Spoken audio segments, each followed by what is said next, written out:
L'équipe, juste pour information, sachez que désormais, vous pouvez retrouver tous mes contenus sur YouTube, bien sûr, mais aussi dès le lendemain sur Spotify.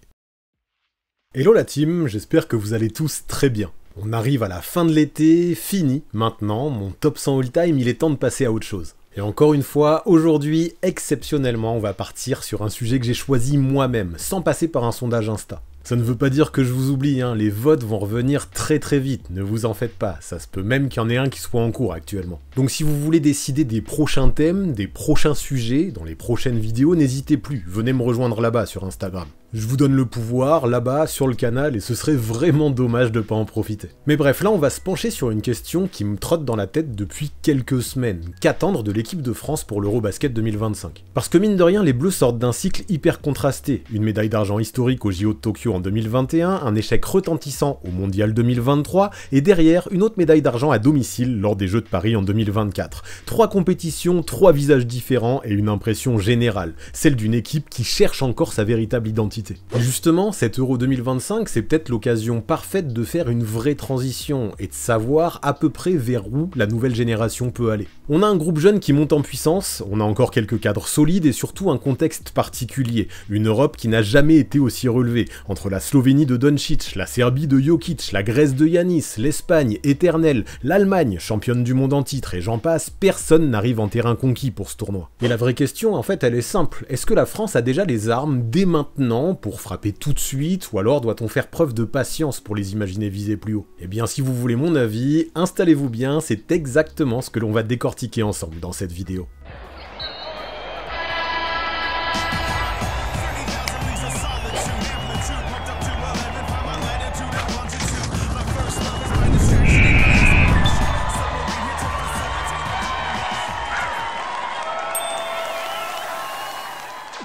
Et justement, pour comprendre où on en est aujourd'hui, il faut d'abord jeter un œil rapide sur le passé de ces tricolores. À Tokyo en 2021, l'équipe de France avait frappé un énorme coup en allant chercher une médaille d'argent historique. Le tournoi avait commencé par un exploit retentissant contre Team USA, un match où Evan Fournier avait pris feu avec 28 points. Derrière, les Bleus avaient enchaîné, sortant de leur groupe invaincu, puis éliminant l'Italie avant de jouer un des matchs les plus fous de l'histoire contre la Slovénie. On se souvient tous de ce contre monumental de Batum sur Prepelic dans les dernières secondes qui envoie la France en finale olympique. Face aux Américains, en finale, l'histoire s'arrête à 5 points près, mais cette médaille marquait un vrai tournant. Les Bleus confirmaient qu'ils faisaient partie du gratin mondial. Un tournant oui, mais qui n'a pas empêché un énorme accident 2 ans plus tard. La Coupe du Monde 2023 restera comme un fiasco total. Dès le premier tour, la France se fait gifler par le Canada, puis renversée par la Lettonie. Éliminée avant même les matchs couperés, l'équipe termine 18ème du tournoi, sa pire performance de l'ère collée. Une désillusion monumentale qui avait remis en question toute la dynamique et ouvert des débats sur la fin de cycle des cadres historiques. Ouais, heureusement, à domicile en 2024, les Bleus n'ont pas loupé leur rendez-vous et ils ont retrouvé des couleurs. Ouais, lors des Jeux de Paris, l'équipe a encore réussi à se hisser jusqu'en finale olympique, et pourtant le parcours n'a pas été simple, avec une défaite en poule face à l'Allemagne, mais derrière, les Bleus ont sorti un énorme quart contre le Canada,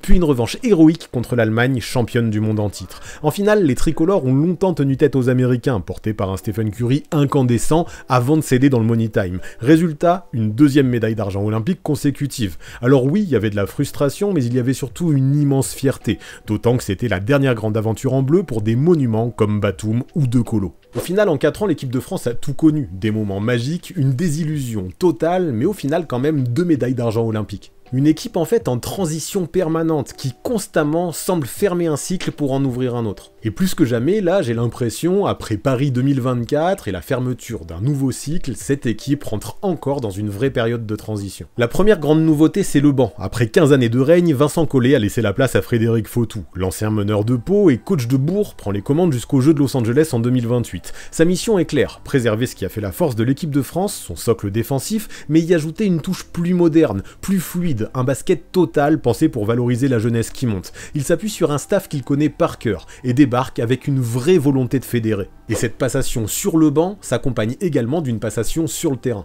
Nicolas Batum et Nando De Colo, monuments du basket tricolore, ont tiré leur révérence après la finale olympique à Paris. 15 ans de service, des dizaines de campagnes, un héritage immense laissé derrière eux. Leur départ a marqué la fin d'une époque, celle des cadres historiques qui portaient les tricolores depuis plus d'une décennie. Et dans le même temps, d'autres figures majeures manquent à l'appel. Rudy Gobert, usé par des grosses campagnes et 2 finales de conférence de suite avec les Wolves, a choisi de souffler. Victor Wembanyama, attendu comme la nouvelle star, est forfait à cause d'une blessure sérieuse. Evan Fournier, longtemps bras armé de l'attaque, n'est pas là non plus. Même Vincent Poirier, pilier annoncé dans la raquette, a dû renoncer sur blessure, tandis que Moussa Diabaté, qu'on espérait voir revenir, a préféré décliner pour se consacrer à sa saison NBA.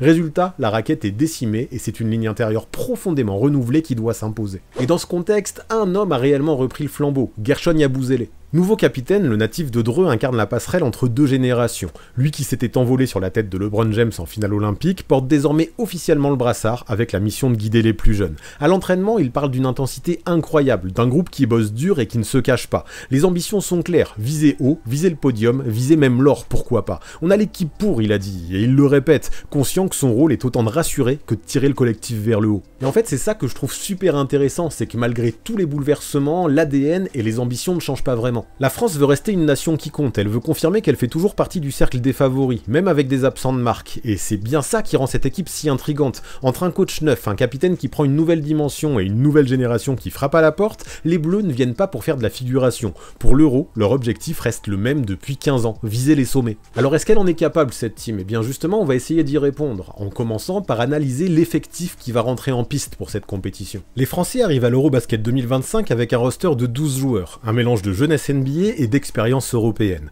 Dans ce groupe, plusieurs figures se détachent déjà. Guerschon Yabusele, 29 ans, capitaine et double médaille olympique et le patron du vestiaire. Passé par le Real Madrid, les Sixers et aujourd'hui les Knicks, il apporte puissance, expérience et leadership. C'est lui le relais du coach sur le terrain et le point d'ancrage autour duquel tout le collectif doit se construire. Derrière lui, 3 jeunes pépites NBA concentrent les regards. Zachary Rizaché, numéro 1 de la draft 2024, Alexandre Sarr, numéro 2, et Bilal Koulibaly, déjà confirmé à Washington. Rizaché, longiligne et polyvalent, peut défendre 4 postes et sanctionner de loin. Sarr, avec ses 2m13, incarne l'avenir de la raquette française, protecteur de cercle et joueur ultra mobile. Koulibaly, lui, a impressionné en préparation par son intensité défensive et ses prises d'initiative offensive. Ces 3-là, avec Yabusele, c'est le cœur battant de ces tricolores New Look. Le backcourt repose sur Isaiah Cordigné, défenseur féroce de l'Anadolu Efes, et Eli Okobo, vice-champion de France avec Monaco, capable de créer son tir et d'allumer en série. Derrière eux, Théo Malédon, désormais au Real Madrid, joue le rôle de gestionnaire calme, tandis que Sylvain Francisco, qui évolue à Kaunas, reste ce dynamiteur capable de changer un match en sortie de banc. Enfin, pour remplacer Strazel, blessé de dernière minute, et j'ai un vrai seum pour lui, Nadir Ifi viendra apporter son culot et son intensité, même s'il n'a pas un profil aussi défensif. Ça nous fait déjà quelques cadres intéressants, dont la plupart sont déjà bien référencés au niveau européen. Sur les ailes, Timothée Luwawu Cabarro, aujourd'hui en Espagne, au Baskonia, apporte polyvalence et défense. Jaylen Howard, intérieur du Maccabi Tel Aviv, a gagné sa place grâce à son activité au rebond et sa capacité à courir. Et dans la raquette, Mam Jaité, pivot expérimenté qui vient de signer à Dubaï, est le seul vrai spécialiste du poste. Solide au poste bas, habitué aux joutes européennes, il devra donner de précieuses minutes face aux gros gabarits d'en face. Et ce qui saute aux yeux finalement, c'est le profil un petit peu atypique de ce roster. Beaucoup de guards, beaucoup d'ailiers, beaucoup de front court, mais peu de vrais pivots, peu de vrais intérieurs en fait. Cela veut dire que la France devra viser sur la mobilité, l'intensité défensive et la polyvalence pour pouvoir rivaliser face aux poids lourds. Au final, Yabusele sera la pierre angulaire, Rizaché et Koulibaly devraient avoir de gros rôles sur les ailes. Sarr est déjà propulsé en pilier intérieur, et le quatuor Ifi, Okobo, Malédon, Francisco s'occupera de la création. En fait, c'est une équipe qui n'impressionne pas forcément pour sa densité sous les panneaux, mais qui intrigue pour son énergie, sa jeunesse et son audace. Puis ce qui saute aux yeux dans cette préparation, c'est d'abord la densité physique de l'équipe de France. Les Bleus ont aligné des séquences à haute intensité, capables d'étouffer l'adversaire par leur énergie et leur agressivité.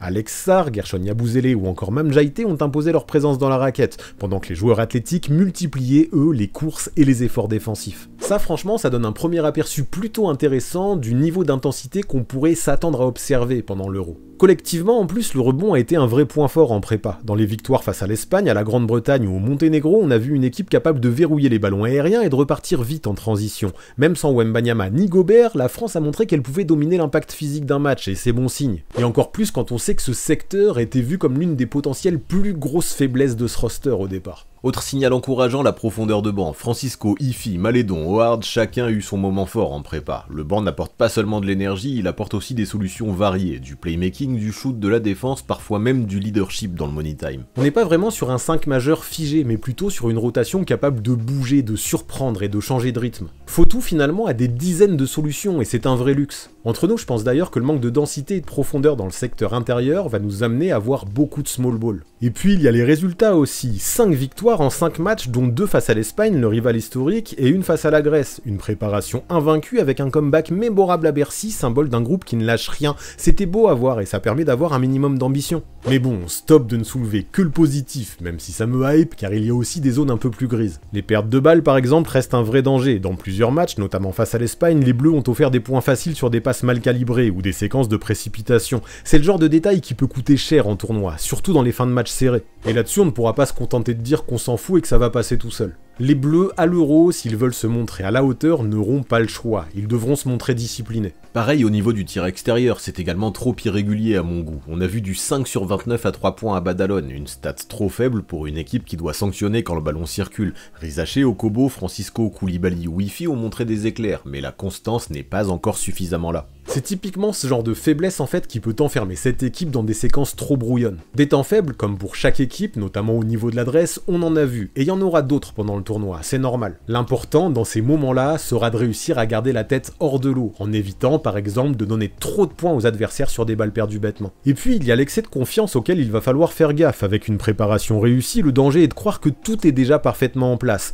Or, on a vu des passages à vide, des trous d'air offensifs, des séquences hasardeuses, face à des adversaires bien organisés, ça pourrait se payer cash. Bref, ce que je veux dire, c'est que même si c'est prometteur, les Bleus n'ont pas encore trouvé la formule parfaite. Croire que tout est d'ores et déjà absolument parfaitement bien réglé comme sur du papier à musique serait une erreur monumentale. Parce que quoi qu'on en dise, et malgré les solutions, le secteur intérieur reste le talon d'Achille. J'aime pas trop parler des absents habituellement, mais savoir qu'il va manquer Gobert, Wembanyama, Le Sort et désormais Poirier va obliger Fotou à bricoler. Sarr est encore très jeune, Jaïté solide mais limité face au top pivot, tandis qu'Yabouzélé doit assumer beaucoup de responsabilités en tant que capitaine. Ce manque de dissuasion pourrait peser contre des équipes qui savent charger la peinture. Et clairement, en voyant ça, on sait que les grosses cylindrées ne se priveront absolument pas pour appuyer là où ça fait mal. Mais si on doit retenir une chose, c'est que la préparation a montré une équipe imparfaite mais résiliente. Menée de 16 points par l'Espagne à Bercy, elle a trouvé les ressources pour retourner son plus grand rival. Koulibaly a pris ses responsabilités, Francisco a dynamité le rythme et le collectif défensif a verrouillé la fin de match. Contre la Grèce, même combat. Après une première mi-temps brouillonne, les Bleus sont arrivés après la pause avec un état d'esprit très sérieux,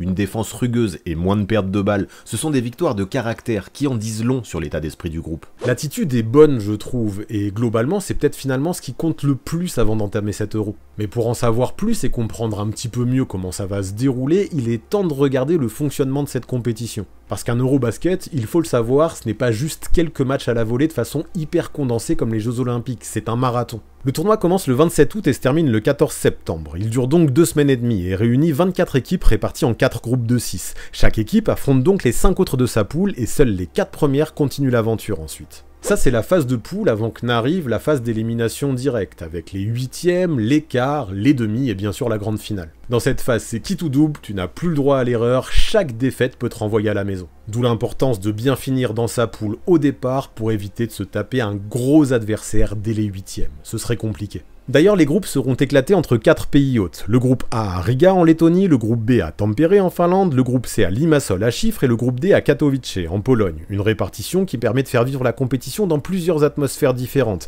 mais qui a aussi une conséquence claire. Toutes les grandes affiches à élimination directe se joueront à Riga, dans l'aréna centrale de l'événement. Et ça c'est un vrai facteur, parce que l'ambiance d'une phase unique pour toute cette phase en élimination directe, ça peut peser lourd, dans les jambes comme dans les têtes. Bref, l'Eurobasket ce ne sera pas qu'une question de talent individuel ou collectif, et c'est pour ça que c'est très difficile de prévoir ce qu'il va s'y passer. C'est avant tout une épreuve de constance, de gestion de l'énergie et de capacité à pouvoir s'adapter à un format très exigeant, très dense. Et la France de son côté, elle sera dans le groupe D, en Pologne donc, dans l'arène mythique de Spodek, tout se jouera là-bas entre le 28 août et le 4 septembre. On aura 6 nations au total dans cette poule, la France, la Slovénie, la Pologne, Israël, la Belgique et l'Islande. Comme je l'ai dit plus tôt, seules les 4 premières équipes obtiendront leur ticket pour les huitièmes.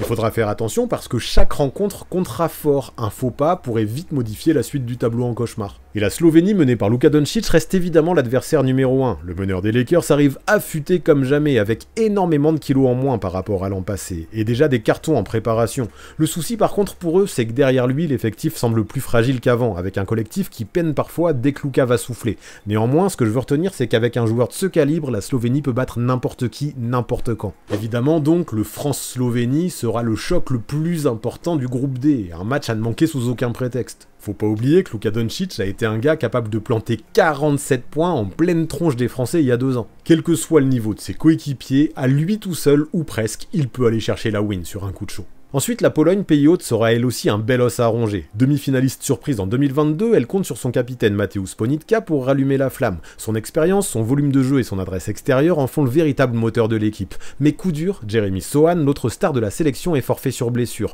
Dans une salle acquise à leur cause, les Polonais compenseront par l'énergie et l'intensité. Mais leur marge de manœuvre sera peut-être un petit peu réduite. Ceci dit, on le sait, dans ce genre de contexte et dans ce genre de format, le public peut faire une énorme différence en termes de motivation. Attention au match piège donc, les Polonais, sur un coup de chaud, peuvent battre n'importe qui, eux aussi dans cette poule. Israël après avance avec ambition, cela fait 46 ans qu'ils n'ont plus goûté aux demi-finales. Leur leader, Deni Avdija, sort de sa meilleure saison NBA et s'impose comme l'un des forwards les plus complets de sa génération. 2m03, capable de tout faire, scorer, défendre, créer pour les autres, c'est fort. Autour de lui, une génération dynamique qui joue vite, qui shoot, et qui a déjà montré en préparation sa capacité à renverser des cadors comme la Grèce. Clairement, c'est une équipe qui pourrait surprendre et largement bouleverser la hiérarchie de ce groupe. Pour moi, c'est un petit peu l'équipe inattendue dont il faudra absolument se méfier. Après, la Belgique arrive privée de ses 2 NBAers, Toumani Camara et Adjei Mitchell. Un énorme coup dur. Leur absence change complètement le visage de l'équipe. Du coup, c'est Ismaël Bako qui hérite du rôle de leader, lui qui s'est imposé en Euroleague comme une vraie présence intérieure. Mais sans ces 2 stars, la Belgique perd énormément de danger offensif. Il reste un collectif soudé, mais le potentiel de surprise est limité par rapport aux années précédentes, j'ai l'impression. Par contre, attention, ça reste une équipe qu'il faudra forcément prendre au sérieux, mais que la France devra absolument dominer si elle veut s'offrir une marge. Enfin, il y a l'Islande, le petit poussé, 3e participation à l'Euro seulement, 0 victoire en 10 matchs jusque-là dans l'histoire du tournoi. Par contre, mené par Martin Hermansson, l'ancien meneur de Valence, il joue sans pression, capable d'artiller de loin, de courir et de jouer libéré, ils peuvent accrocher un gros s'ils sont dans un bon soir.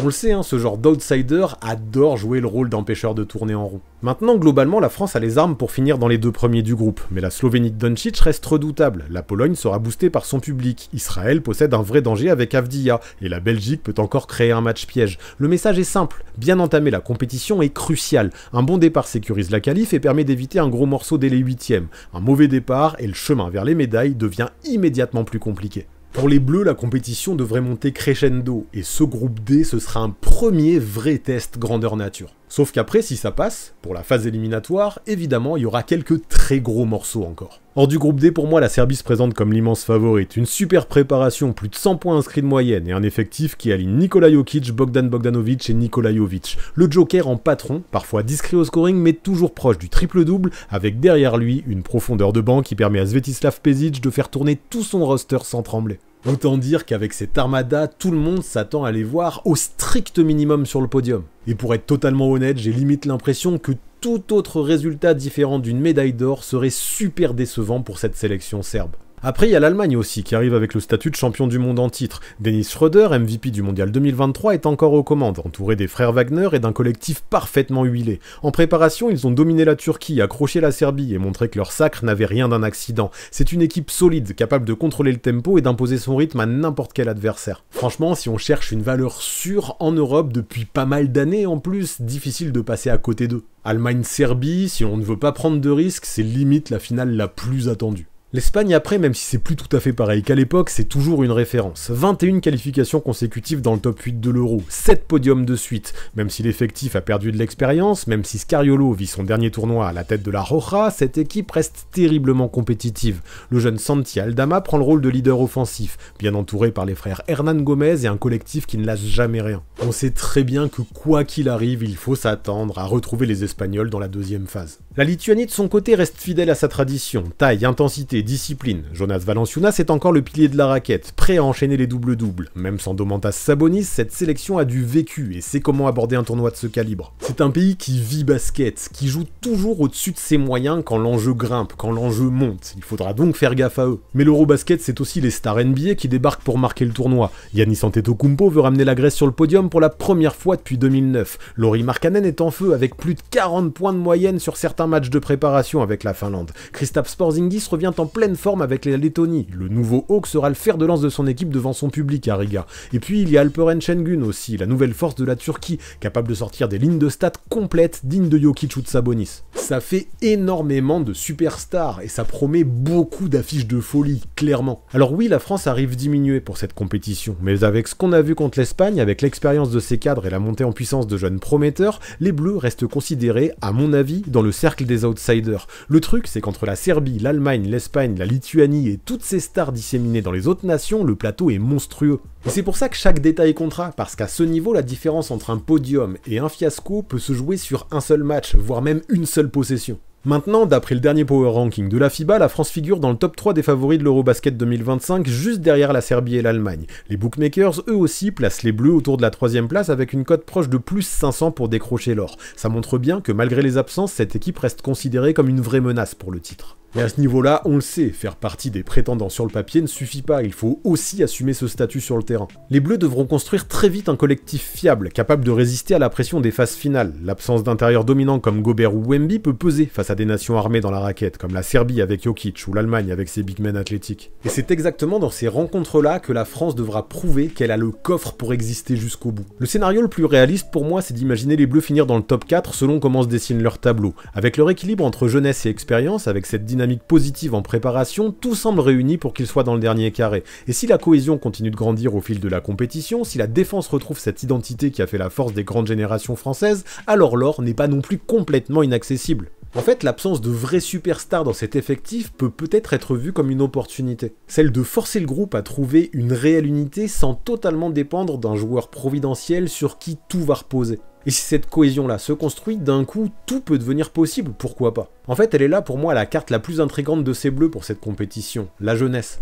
Parce que dans ce groupe tricolore, deux gamins à peine sortis de l'adolescence pourraient bien changer le cours du tournoi, leur premier parmi les A, parmi les seniors. Zachary Rizaché, 20 ans, 2m05, déjà titulaire à Atlanta avec plus de 12 points de moyenne, des records à plus de 30 points et une place dans la All Rookie First Team. Et Alex Starr, 20 ans, lui aussi, starter à Washington, 2m13 de mobilité, de polyvalence et d'énergie, capable de sortir 19 points en 14 minutes pour sa première cape en bleu. Leur présence à eux deux, c'est vraiment ce qui me fait le plus kiffer à l'approche de leur première compétition. Ce sera un vrai test pour eux. Jamais les Bleus n'avaient aligné deux joueurs aussi jeunes, aussi haut draftés et déjà capables d'impacter au niveau NBA. Rizaché avec son shoot et sa défense sur les ailes, Sarr avec sa protection de cercle et sa capacité à courir comme un arrière. Ces profils, c'est exactement le genre d'arme moderne qu'il faut pour exister au plus haut niveau international. Le plus beau, et en fait c'est ça que j'aime énormément je crois, c'est leur espèce de fraîcheur, le fait qu'ils arrivent sans aucune pression. Parce qu'au fond, personne ne leur demande de porter l'équipe sur leurs épaules. Ils sont là pour apprendre et pour surprendre surtout, pour apporter de l'énergie en tant que titulaire ou en sortie de banc, ou même dans les moments chauds où tout peut basculer. C'est exactement cette liberté qui peut les rendre dangereux. Sans attente écrasante, ils peuvent jouer libérés, et parfois ce sont ces jeunes qui osent les shoots que d'autres refusent.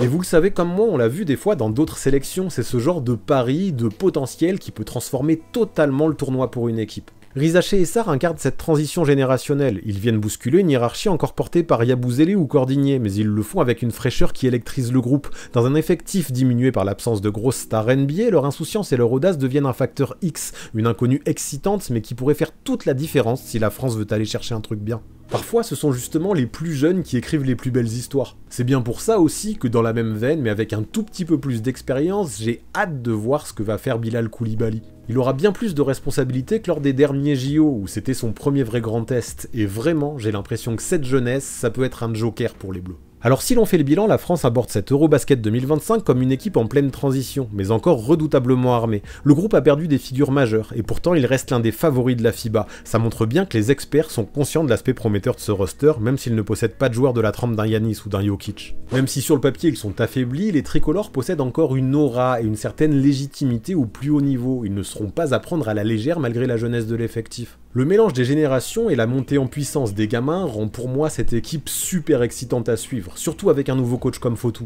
Bien sûr maintenant que parfois l'expérience va manquer, mais ça reste intriguant, parce que l'équilibre entre fraîcheur, vitesse et cohésion défensive peut créer une alchimie unique. L'Euro 2025 va agir comme un révélateur, soit cette dynamique explose en pleine lumière, soit il se heurte aux limites de son manque de vécu. Et c'est précisément ce suspense, ces inconnus, qui me donnent particulièrement envie de voir jusqu'où cette France peut aller, pour essayer aussi d'imaginer leur futur. Le podium, pour moi, reste un objectif atteignable, réaliste, même si ce ne sera vraiment pas simple et que ça va dépendre de pas mal de facteurs. Pour ça, il faudra être impeccable sur les fondamentaux, concentration, solidarité, intensité défensive. Si tout s'aligne, les Bleus peuvent viser une médaille. Ensuite, tout sera possible. La phase de poule, elle, il faudra impérativement en sortir. Si les tricolores ne finissent pas dans le top 4, ce sera une immense déception, même avec cet effectif jeune. Ensuite, on pourra tout imaginer, 8e, quart, demi, finale, pourquoi pas. Cette équipe a le potentiel vraiment, il faudra juste réussir à l'exploiter et à trouver les clés. Alors dites-moi, est-ce qu'on est prêt à tenter ce pari des Bleus médaillés dans quelques semaines tous ensemble? Moi je dis demi-finale, mais vous, balancez-moi vos pronos en commentaire et on verra dans 3 semaines qui aura l'air le plus malin. Ce tournoi me hype de fou, j'ai vraiment hâte de vous lire, d'avoir votre avis, alors n'hésitez vraiment pas, lâchez-vous dans la section commentaires. Je vous dis à très vite.